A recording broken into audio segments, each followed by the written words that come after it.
बाळांनो, very very warm welcome. आपल्याला आज लास्ट टाईपच्या टिश्यूचा स्टडी करायचा आणि ते लास्ट टाईपचे टिश्यू आहे ते म्हणजे नर्वस टिश्यू किंवा याला न्यूरल टिश्यू असं सुद्धा म्हटलं जातं.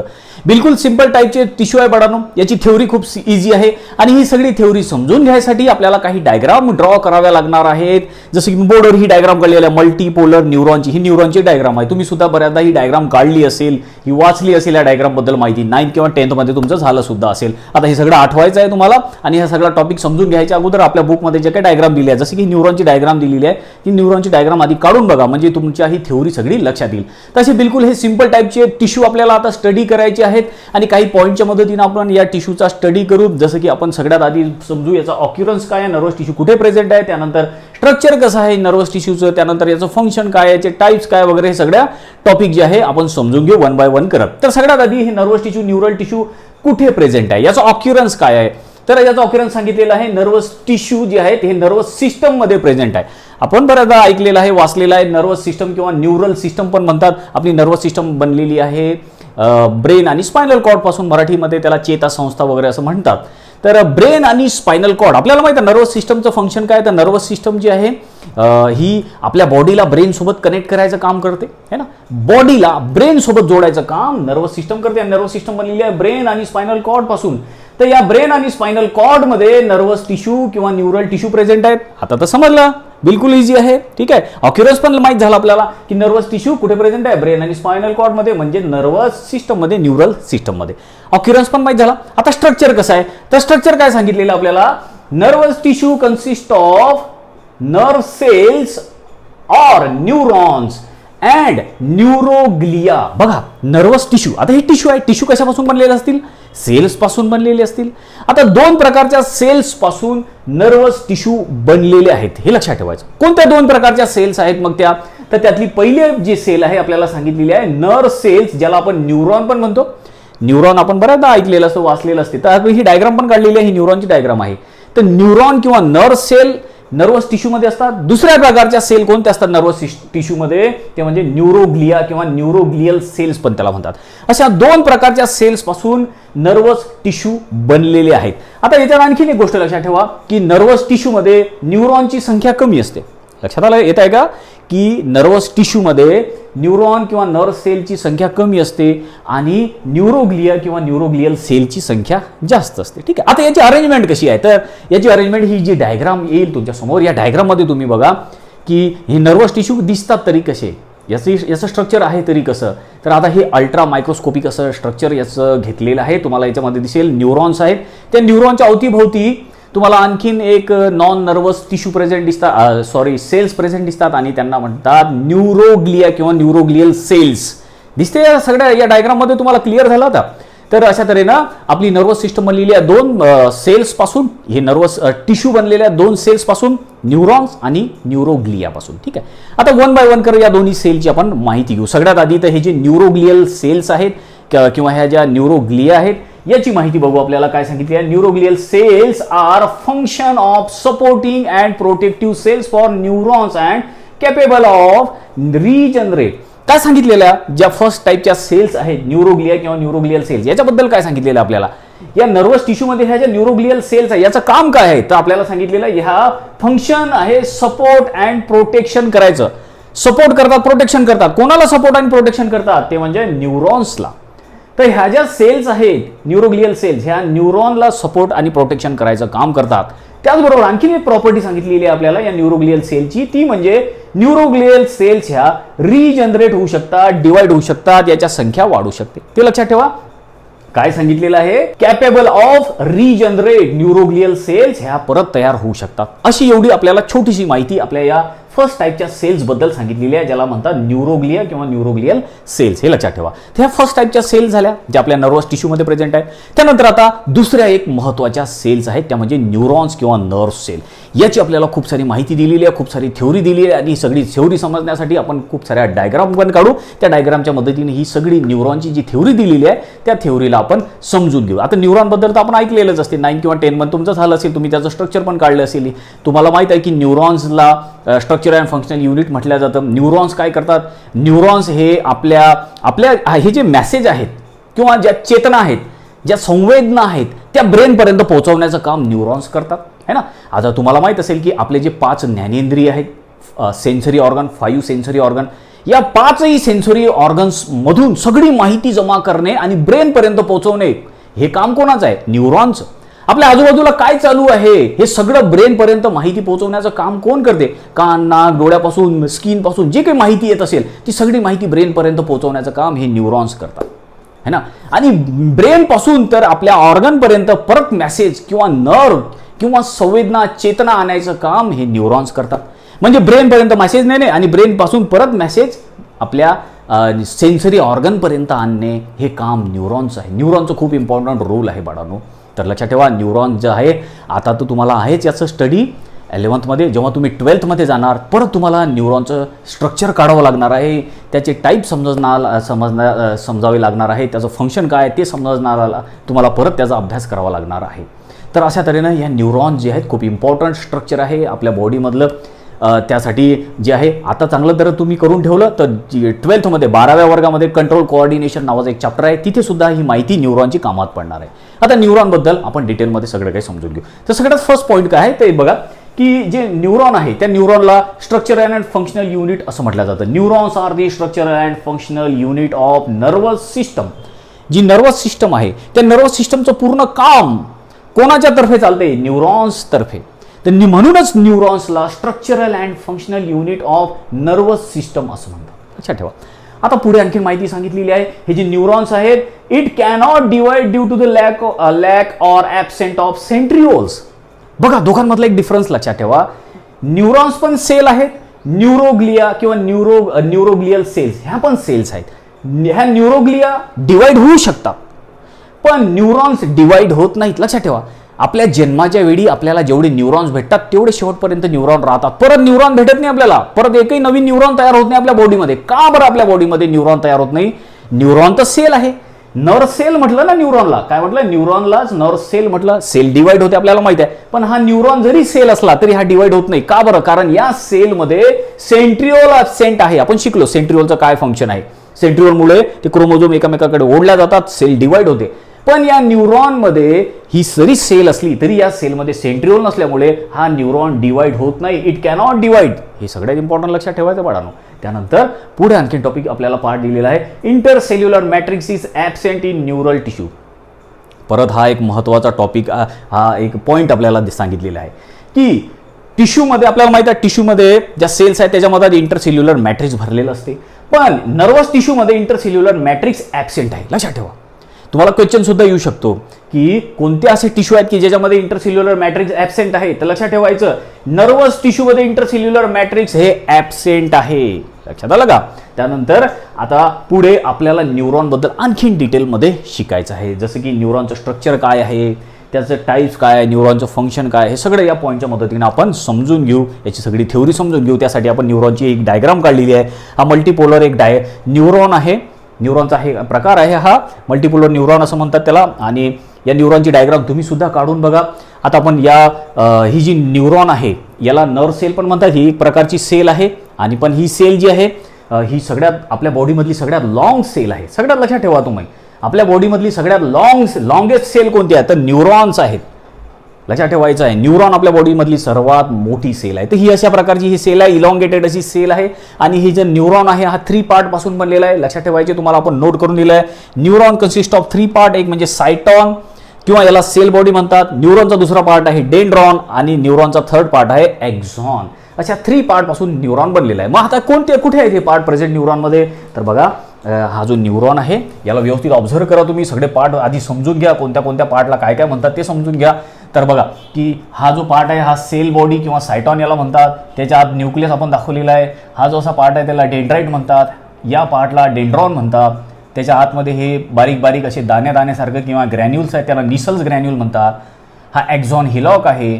त्यानंतर हा एक्झॉन आहे, हा लांब असा पार्ट एक्झॉन म्हणतात त्याला. त्यानंतर ह्या ज्या सेल्स आहेत याला चॉन सेल्स असं म्हणतात. नंतर हा एक पार्ट आहे, ही एक मेम्ब्रेन आहे, याला न्यूरिलेम्मा म्हटलं. मधामधात असा गॅप आहे, त्याला नोड ऑफ रणवीर असं म्हणतात. त्यानंतर हा जो पार्ट आहे याला टिलोडेंड्रॉन म्हणतात. हा एक्झॉन टर्मिनल आणि हे जे गाठीसारखं स्ट्रक्चर आहे याला सिनॅप्टिक नॉब असं म्हणतात. तर हे एक्झॉनचे पार्ट आहे दिलेले. आता हा एक्झॉन 3 पार्टमध्ये डिवाइड झालेला आहे. एक म्हणजे बघा आपण नोट करून दिला, पहिला पार्ट आहे एक्झॉनचा सेल बॉडी किंवा सायटॉन म्हणतात त्याला, ही आहे सेल बॉडी किंवा सायटॉन हा पार्ट, ठीक आहे. आणि त्यानंतर न्यूरॉनचा दुसरा पार्ट आहे डेंड्रॉन, इथं नंबर 2 केलेला आपण. डेंड्रॉन हा दुसरा पार्ट आहे. कोणता आहे डेंड्रॉन? बघा ही तर सेल बॉडी आहे, ठीक आहे. त्यानंतर या सेल बॉडीमधून असं तुम्हाला अशा ब्रांचेस तयार झालेल्या दिसतात, ही ब्रांच, ठीक आहे, ही ब्रांच, ही ब्रांच, तर या ब्रांचला डेंड्रॉन असं म्हटलं, ठीक आहे. त्यानंतर या न्यूरॉनचा तिसरा जो पार्ट आहे तो आहे एक्झॉन, याला 3rd नंबर दिलेला आपण बघा, 1, 2 आणि 3. 3rd पार्ट आहे या न्यूरॉनचा, तो म्हणजे हा लॉंग असा पार्ट, त्याला एक्झॉन असं म्हणतात. त्या 3 पार्टमध्ये हा न्यूरॉन डिवाइड झालेला आहे. आता 1 बाय 1 करत परत याचा थोडंसं डिटेलमध्ये समजून घेऊ. सगळ्यात आधी ही जी सेल बॉडी आहे किंवा याला सायटॉन म्हणतात याच्याबद्दल शिकू. आता हा न्यूरॉन जो आहे हा आहे सेल. न्यूरॉन म्हणजे काय? नर्व सेल, सेल आहे. आता सेलमध्ये जे काय प्रेझेंट असते ते सगळे याच्यामध्ये प्रेझेंट आहे. या न्यूरॉनमध्ये न्यूक्लियस आहे, याच्यामध्ये गॉल्गी कॉम्प्लेक्स आहे, एंडोप्लाझ्मिक रेटिक्युलम आहे, सगळे पार्ट याच्यामध्ये प्रेझेंट असतात, ठीक आहे. आता बघा ही जी सेल बॉडी आहे किंवा हा जो सायटॉन आहे याच्यामध्ये तुम्हाला हा न्यूक्लियस प्रेझेंट दिसेल, सेंटरला आहे हा न्यूक्लियस, ठीक आहे. या न्यूक्लियसच्या आतमध्ये आपण ब्लॅक कलरने काढलेला न्यूक्लिओलस हा पार्ट आहे, ठीक आहे. आणि त्याचबरोबर याच्या आतमध्ये सायटोप्लाझ्म भरलेला आहे, या सेल बॉडीमध्ये सायटोप्लाझ्म भरलेला आहे आणि या सायटोप्लाझमला न्यूरोप्लाझ्म असं म्हणतात, आपण नोट करून दिलेलं आहे. न्यूरोप्लाझ्म लक्षात ठेवा, हे नाव न्यूरोप्लाझ्म. न्यूरोप्लाझ्म काय? एक प्रकारचं सायटोप्लाझमच आहे, फक्त न्यूरॉनमध्ये प्रेझेंट आहे म्हणून त्या सायटोप्लाझमला न्यूरोप्लाझ्म असं म्हटलं, ठीक आहे. त्याचबरोबर इथे गॉल्गी कॉम्प्लेक्स आहे, एंडोप्लाझमिक रेटिक्युलम्स आहेत आणि याच्यामध्ये असं बारीक अशा दाण्यासारखं तुम्हाला स्ट्रक्चर दिसेल, ग्रॅन्युल्स दिसतील बारीक बारीक, हे रेड कलरने आपण शो केले, बारीक बारीक ग्रॅन्युल्स, यांना निसल्स ग्रॅन्युल असं म्हणतात. ही निसल ग्रॅन्युल कुठे प्रेझेंट आहे? ही निसल ग्रॅन्युल सेल बॉडी किंवा सायटॉनमध्येही आहेत. त्याचबरोबर हे जे डेंड्रॉन नावाचा पार्ट आहे या डेंड्रॉनमध्ये सुद्धा निसल ग्रॅन्युल आहेत. ही निसल ग्रॅन्युल बनलेले आहेत RNA पासून, रायबोन्यूक्लिक ऍसिड पासून निसल्स ग्रॅन्युल बनलेले आहेत, लक्षात ठेवा. हे निसल ग्रॅन्युल कामाचे आहे, पुढे नर्व कंडक्शनसाठी पण हे निसल ग्रॅन्युल काम करतात, ठीक आहे. तर अशा तऱ्हेनं फर्स्ट पार्ट आपण समजून घेतला या न्यूरॉनचा सेल बॉडी किंवा सायटॉन. त्यानंतर न्यूरॉनचा सेकंड पार्ट आहे तो म्हणजे डेंड्रॉन. आता या सायटॉनमधून काही अशा ब्रांचेस तयार झालेल्या तुम्हाला दिसतात, ही ब्रांच, ही ब्रांच, ही ब्रांच, ही ब्रांच आहे ना, या ब्रांचला डेंड्रॉन असं म्हणतात, बरोबर, हे डेंड्रॉन. त्याचबरोबर या डेंड्रॉनला आणखीन छोट्या छोट्या ब्रांचेस तयार झालेल्या दिसतात, त्याला डेंड्राइट्स असं म्हणतात. काय म्हणतात? डेंड्राइट्स. बघा नाव लक्षात ठेवा, डिफरन्स लक्षात ठेवा. डेंड्रॉन, डेंड्राइट, जी मोठी ब्रांच आहे त्या मोठ्या ब्रांचला म्हणणार डेंड्रॉन, आणि ज्या छोट्या छोट्या ब्रांचेस आहेत बघा, ह्या छोट्या ब्रांच, ह्या छोट्या ब्रांच, ह्या छोट्या ब्रांच, याला डेंड्राइट्स असं म्हणतात. मोठ्या ब्रांचला डेंड्रॉन, ठीक आहे, समजलं. या डेंड्राइट काय करतात की दुसऱ्या न्यूरॉनकडून जो मेसेज आला त्या दुसऱ्या न्यूरॉनचा मेसेज हे डेंड्राइट घेतात आणि हा मेसेज असा पुढे पुढे सरकवत या इथून दुसऱ्या न्यूरॉनपर्यंत नेतात.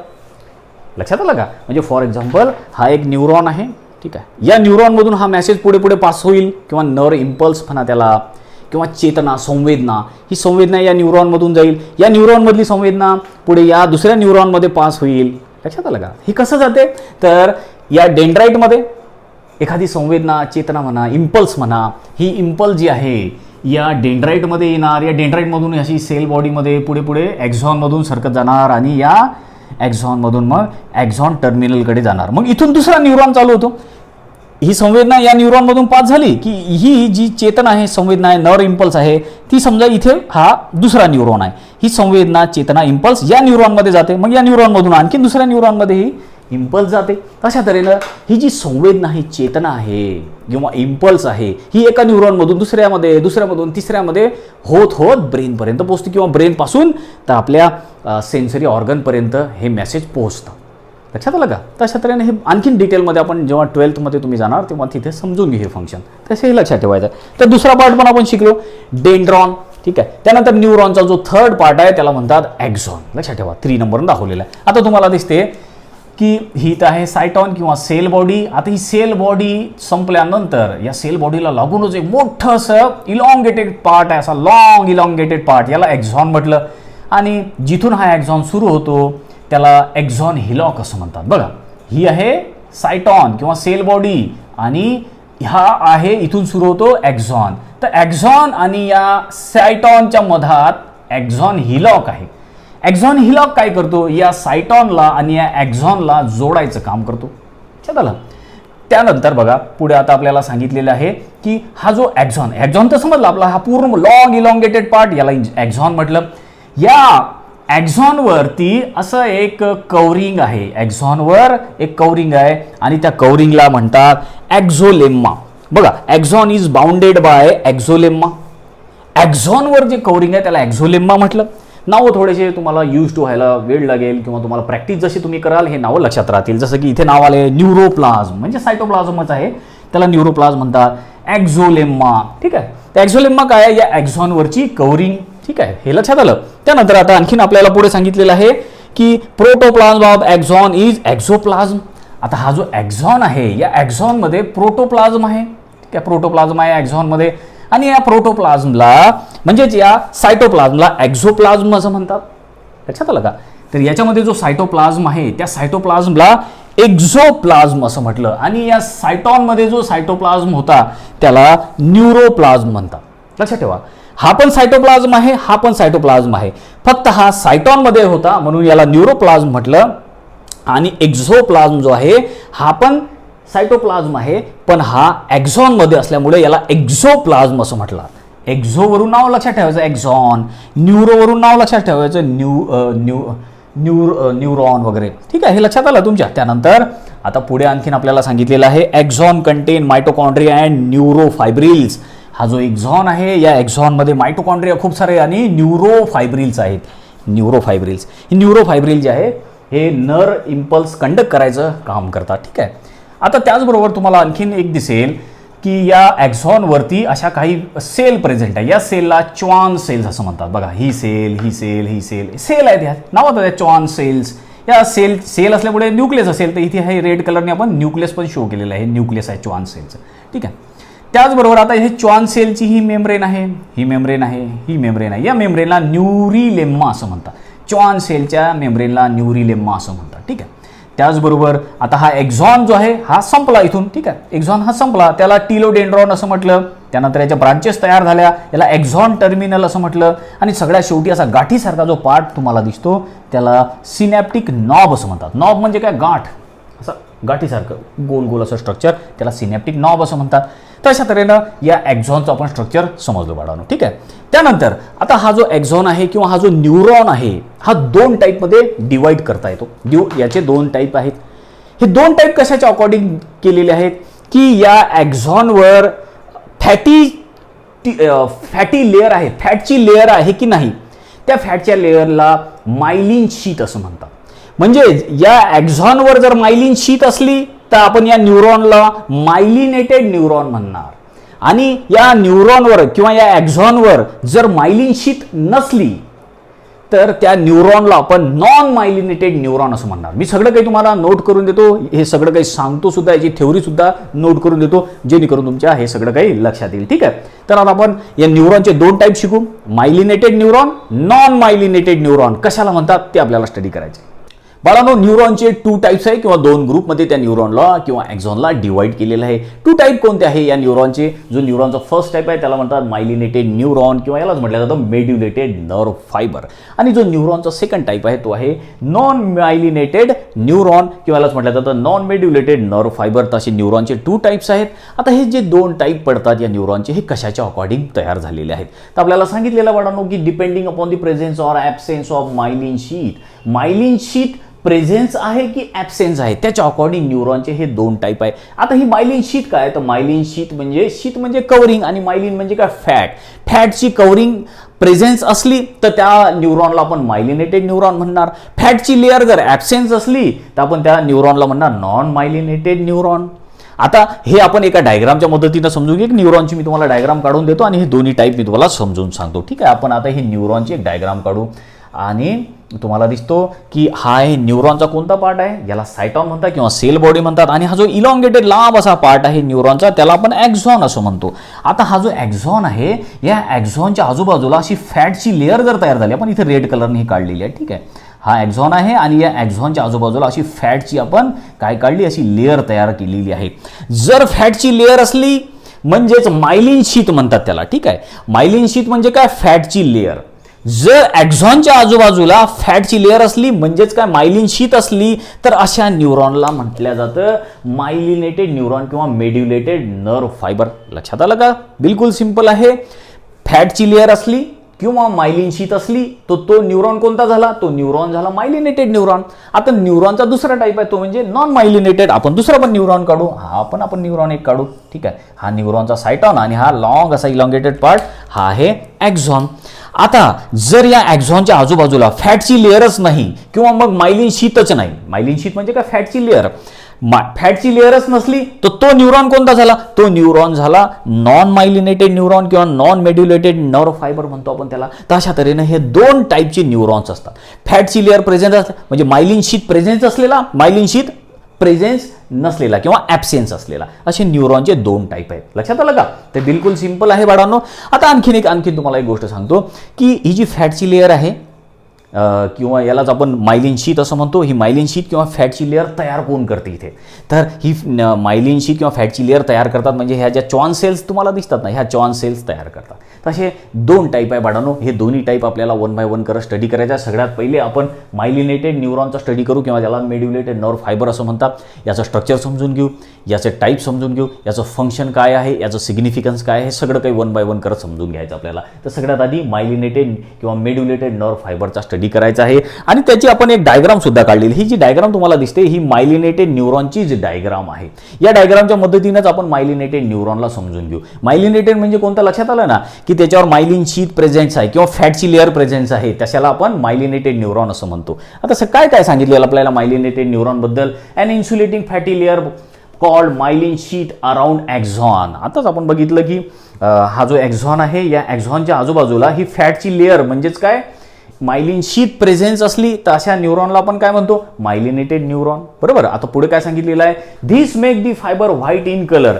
आता हा जो मायलिनेटेड न्यूरॉन आहे ज्याच्या आजूबाजूला मायलिन शीत आहे किंवा फॅटची लेअर आहे, आता हा न्यूरॉन जर आपण मायक्रोस्कोप खाली बघितला बाळांनो, तसं तर हे स्ट्रक्चर दिसणार नाही. मायक्रोस्कोप खाली जर बघितला तर हा न्यूरॉन जो आहे आपल्याला व्हाईट कलरचा दिसतो. काय सांगितलेलं आहे, व्हाईट इन कलर, व्हाईट कलरचा दिसतो. पुढे आता सांगितलेलं आहे आपल्याला this sheet is secreted by Schwann cells. आता ही जी शीट आहे मायलिन शीट किंवा हे जे फॅटची लेअर आहे ही कोण सिक्रिट करते, कोण तयार करते, तर आपल्याला सांगितलेलं आहे ह्या चॉन सेल्स. तुम्हाला आता सांगितलं ह्या ज्या चॉन सेल्स आहेत या ॲक्झॉनमध्ये, ह्या चॉन सेल्सच ही मायलिन शीट किंवा फॅटची लेअर तयार करायचं काम करतात. लक्षात आलं. पुढे आता आणखीन आपल्याला सांगितलेलं आहे the sheet is not continuous, it is interrupted at node of Ranveer.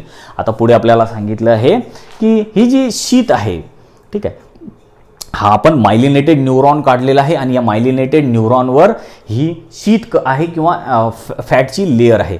आता ही जी शीट आहे मायलिन शीट ही कंटिन्युअस नाही आहे, कुठे कुठे ही ब्रेक झालेली आहे. बघा इथे ब्रेक झालेली आहे मायलिन शीट, ठीक आहे, हा इथे ब्रेक झालेली तुम्हाला दिसेल. ही मायलिन शीट इथे तुटलेली आहे, इथे पण फॅटची लेअर नाही आहे, इथे पण ही मायलिन शीट ब्रेक झालेली आहे, तुटलेली आहे. तर जिथे ही मायलिन शीट तुटलेली आहे, कंटिन्युअस नाही आहे म्हटलं, कुठे कुठे ही मायलिन शीट अशी ब्रेक झालेली आपल्याला दिसते. इथे पण आपण काढली, ही मायलिन शीट कंटिन्यू नाही आहे, ब्रेक झालेली आहे, तुटलेली आहे. तर जिथे ही ब्रेक झालेली आहे, तुटलेली आहे, त्या ठिकाणाला म्हटलं जातं नोड ऑफ रणवीर. आपण दाखवलेला इथं नोड ऑफ रणवीर असं म्हटलं जातं, जिथे ही तुटलेली आहे तिथे, त्या ठिकाणाला. लक्षात ठेवा, तुम्हाला एक्झाममध्ये याच्यावर बरेचसे क्वेश्चन्स येऊन गेलेले आहेत, पुढे सुद्धा येऊ शकतात. तर जिथे जिथे ही मायलिन शीट किंवा फॅटची लेअर तुटते त्या ठिकाणाला काय म्हणतो आपण, नोड ऑफ रणवीर. पुढे आता आपल्याला सांगितलेलं याचं सिग्निफिकन्स काय आहे, ह्या जो मायलिनेटेड न्यूरॉन आहे याचं सिग्निफिकन्स काय महत्व आहे याचं. तर आपल्याला सांगितलेलं आहे the impulse is conducted at faster rate because it jumps from one node to another. आता काय सांगितलेलं आपल्याला की हा जो मायलिनेटेड न्यूरॉन आहे, मायलिनेटेड न्यूरॉनमध्ये जे नर्व्हचं कंडक्शन आहे ते फास्ट होते. म्हणजे जे काही चेतना आहे, संवेदना, जो मेसेज आहे तो ताबडतोब पोहोचतो. मायलिनेटेड, लक्षात ठेवा इथे पण क्वेश्चन विचारले जातात, मायलिनेटेड न्यूरॉनचा हा एक फायदा आहे. मायलिनेटेड म्हणजे न्यूरॉनवर ही जर मायलिन शीट असली किंवा फॅटची लेअर असली तर त्या न्यूरॉनमधून इम्पल्स जी आहे, जी संवेदना, जी चेतना आहे, जो मेसेज आहे तो ताबडतोब पोहोचतो, फास्टमध्ये मेसेज पोहोचतो. आता का बरं पोहोचतो आपल्याला ते पण सांगितलेलं आहे, because it jumps from one node to another. कारण काय होते की बघा की हा जो मेसेज आहे हा फास्टमध्ये असा येतो, या नोडवरून या नोडवर जम्प करतो, या नोडवरून या नोडवर जम्प करतो, या नोडवरून या नोडवर जम्प करतो. असा जम्प करत करत हा मेसेज जो आहे हा फास्टमध्ये कन्वे केला जातो. फास्टमध्ये समजा इथून हा मेसेज, आपले हे सेन्स ऑर्गन आहे, या सेन्स ऑर्गन पासून हा मेसेज फास्टमध्ये आपल्या ब्रेनपर्यंत पोहोचवला जातो. कोणत्या न्यूरॉन्समधून, कोणत्या न्यूरॉनमधून नर्व्हचं किंवा इम्पल्सचं कंडक्शन फास्ट होते, तर ह्याच्यावर सुद्धा क्वेश्चन येऊ शकतात. तर लक्षात ठेवा की जे मायलिनेटेड न्यूरॉन आहे त्या मायलिनेटेड न्यूरॉनमधून नर्व्हचं कंडक्शन फास्टमध्ये होते. आणि अशा कंडक्शनला एक नाव सुद्धा दिलेलं आहे, त्यांनी सांगितलेलं आहे such a conduction of impulse is called saltatory conduction. आता हे जे नर्व्हचं कंडक्शन होते, नर्व्ह जी एका ठिकाणाहून पुढे फास्टमध्ये जाते, अशा कंडक्शनला म्हणजे जम्प करत जाते नाही, या नोड ऑफ रणवीरवरून या नोड ऑफ रणवीरवर ही इम्पल्स जे आहे जम्प करत करत अशी पुढे पुढे जाते, तर अशा टाईपच्या कंडक्शनला साल्टेटरी कंडक्शन असं म्हणतात. नाव लक्षात ठेवा, साल्टेटरी कंडक्शन असं नाव दिलेलं आहे. आता पुढचा पॉईंट आहे आपला तो म्हणजे ऑक्युरन्स. ह्या ज्या मायलिनेटेड नर्व्ह आहेत, मायलिनेटेड न्यूरॉन्स आहेत, तर ह्या प्रेझेन्स कुठे असतात, हे न्यूरॉन्स आहेत तरी कुठे प्रेझेंट, तर आपल्याला सांगितलेलं आहे क्रॅनियल नर्व्स ऑफ व्हर्टिब्रेट. जे व्हर्टिब्रेट्स आहेत, जे हायर ॲनिमल्स आहेत, आपण पण त्याच्यामध्ये आहे, तर या व्हर्टिब्रेट्समध्ये ज्या क्रॅनियल नर्व्स आहेत त्या क्रॅनियल नर्व्समध्ये मायलिनेटेड न्यूरॉन्स प्रेझेंट असतात. आता ह्या क्रॅनियल नर्व्स काय आहेत, तर क्रॅनियल नर्व्ह आपल्या ब्रेनमध्ये प्रेझेंट असतात. 12 पेअर्स, 12 पेअर्स आहेत, त्याच्यामध्ये 24 नर्व्स आहेत त्या, आणि त्याच्यामुळे आपला ब्रेन जो आहे पूर्ण बॉडीशी कनेक्ट असतो. आता या क्रॅनियल नर्व्स कोणत्या कोणत्या आहेत, त्या प्रत्येकाला काय काय नाव आहे त्या 12 नर्व्सला, तर ते आपण 12th जेव्हा तुम्ही जाणार तेव्हा कंट्रोल कोऑर्डिनेशनचं चॅप्टर आहे, त्याच्यामध्ये ह्या पूर्ण क्रॅनियल नर्व्सचे नावं दिलेले आहेत, त्याचं सगळं माहिती सांगितलेली आहे. क्रॅनियल नर्व्स खूप कामाच्या बाळांनो, कारण आपल्या पूर्ण ब्रेनला बॉडीशी कनेक्ट करायला ते काम करतात. फॉर एक्झाम्पल डोळ्याची क्रॅनियल नर्व्ह आहे, काही कारणामुळे ती क्रॅनियल नर्व्ह जर तुटली, ब्रेक झाली, तर आपल्याला दिसणारच नाही. एवढे इम्पॉर्टंट ह्या क्रॅनियल नर्व्स आहेत, तर त्याची सगळी माहिती आपण 12th गेल्यानंतर पाहू.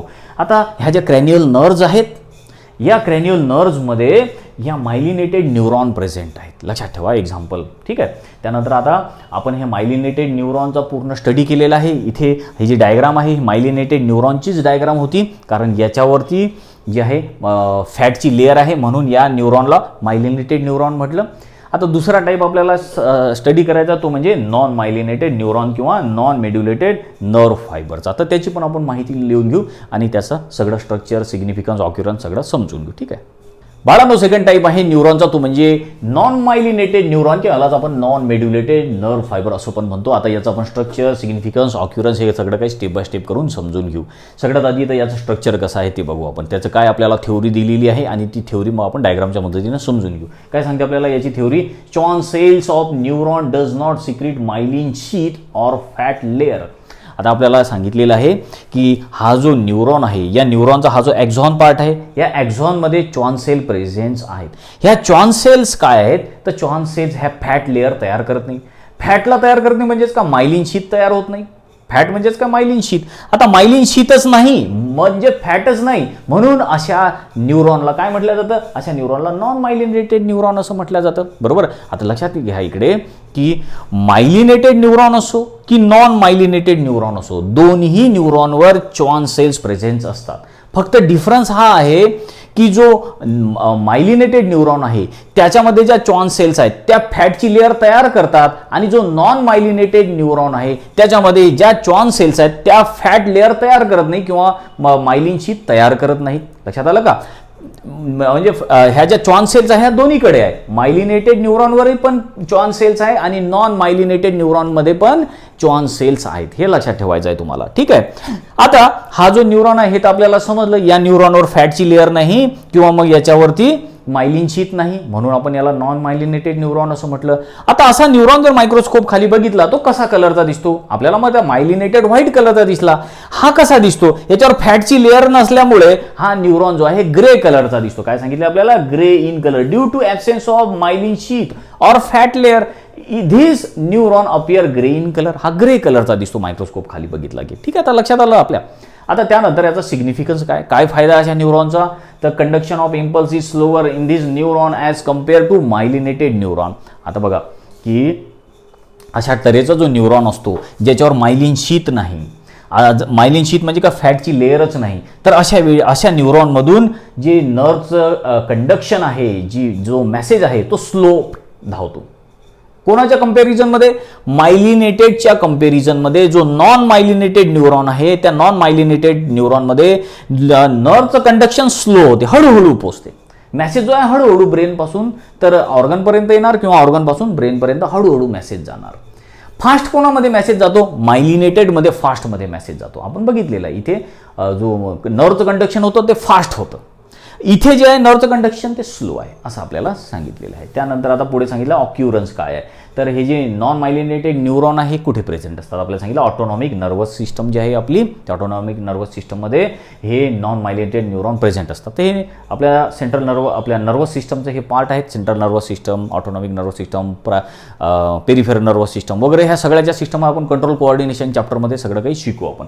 तर हे जे नॉन मायलिनेटेड न्यूरॉन आहे हे ऑटोनॉमिक नर्वस सिस्टममध्ये प्रेझेंट असतात, एवढं तुम्हाला लक्षात ठेवायचं. तर अशा तऱ्हेने आपण हे जे 2 टाईप आहे न्यूरॉनचे ते समजून घेतले. आता या न्यूरॉनचे आणखीनही 3 टाईप पडतात त्याच्या फंक्शनच्या अकॉर्डिंग. लक्षात ठेवा, आता आपण न्यूरॉनचे 2 टाईप शिकलो. कशाच्या अकॉर्डिंग होते?